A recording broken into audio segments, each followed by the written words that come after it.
চশমা museum, a house of world class, জলট্যাক মোড়, বহরমপুর মডার্ন হোটেলের সামনে। লোনের চাপে জর্জরিত হয়ে রেল লাইনে গিয়ে আত্মহত্যা এক মহিলার। বুধবার বেলা 10টা নাগাদ ঘটনাকে কেন্দ্র করে ব্যাপক চাঞ্চল্যের সৃষ্টি হয় মুর্শিদাবাদের সুতি থানার কয়াডাঙ্গার নতুনপাড়া এলাকায়। পুলিশ সূত্রে জানা গিয়েছে, বছর 40-এর মৃত এই মহিলার নাম রেনু বিবি।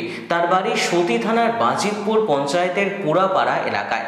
পরিবারের দাবি, দীর্ঘদিন ধরেই লোনের জ্বালায় জর্জরিত ছিলেন ওই মহিলা। 4টি সন্তান রয়েছে তার। স্বামী ভিন রাজ্যে কর্মসূত্রে বারবার লোনের কিস্তি দিতে গিয়ে কার্যত মানসিক চাপে পড়ে যায় তিনি। আজ বুধবার বেলা 12টার দিকে লোনের কিস্তি জমা করার কথা থাকলেও টাকা জোগাড় করতে পারেননি তিনি। তখনই কার্যত বাড়ির কাছাকাছি এলাকায় রেল লাইনে শুয়ে পড়েন।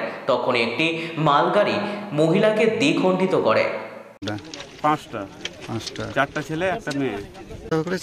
লোনেরই কারণ হবে, পয়সার অভাবে লোন পরিশোধ দিতে পারেনি। তাই। আপনার নাম? আমার নাম মজিরুল শেখ।